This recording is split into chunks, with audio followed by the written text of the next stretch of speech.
end of the movie. Get this. I enjoy The Umbrella Academy because of its captivating characters, brilliant innovative stories, and unforgettable moments of pure entertainment. However, some fans, including myself, became worried about the quality of the final season due to the weak writing choices in Season 3. It wasn't all bad though. Some of the characters of the Sparrow Academy were interesting, the development and transition of Victor was gripping to watch, and some wild concept was engaging to watch as well. The majority of these weak choices were due to filming during COVID. In a way, fans weren't completely hating on Season 3 because of the COVID factor, but that excuse didn't come about in the final season of The Umbrella Academy. Don't do this. No.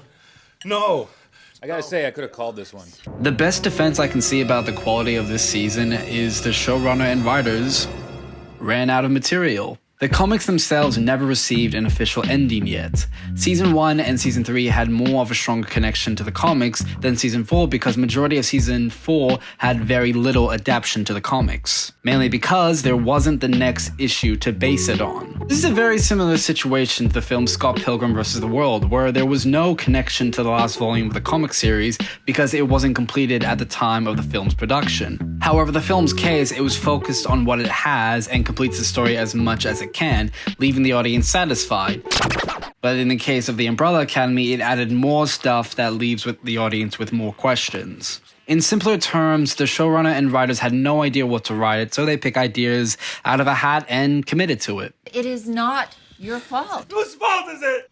Oh, fuck, I wanna fucking know! Let's cut this shit. It is directly your fault. For the ideas themselves, they are very questionable. To get this over with, the romance of Five and Liva just doesn't work with me. Both actors gave it their all, and I can only respect that the showrunner committed to this idea, knowing the fact that the fans would be indifferent to it. I was there that day. I thought it paid off. The fans are going to have a lot of different opinions about it, but I really think it's sweet. Story-wise, the whole show built up the relationship between Lila and Diego, and honestly is one of the strongest relationships in the show, right next to Five and Dolores. To completely change this 4 episodes before the finale of the show sounds crazy, right? Not to mention the age gap between these two, not only the characters mentally and physically, but the actors as well. It does feel off when the showrunner pays attention to the age of the actor who plays Five. Nate in real life was already now 19 or 20, and it seemed like it was worth trying. And Dude, what the fuck? The other idea was deleting Klaus's development in the season.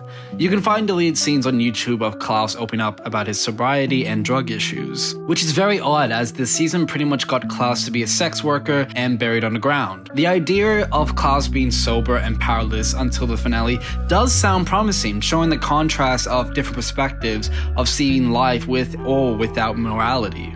But with this season only have 6 episodes instead of a regular 10, they definitely has to cut some scenes to fit the runtime.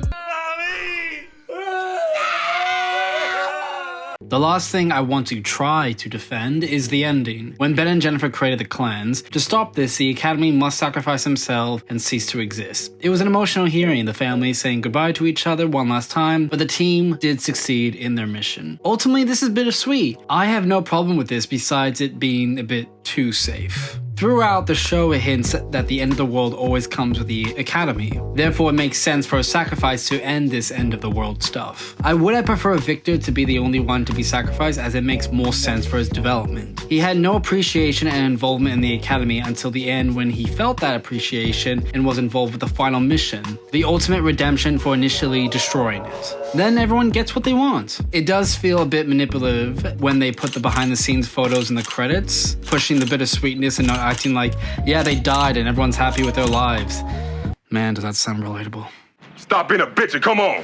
At the end of the day, The Umbrella Academy will be one of the standouts of a chaotic, emotional, and complex series. After Season 4, I can only hope fans will be more engaged with the graphic novel series and be excited about the next coming issues, and potentially seeing the official ending of The Umbrella Academy. Do what you love and be happy.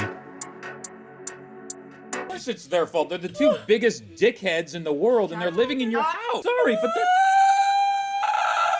Please don't cry like that.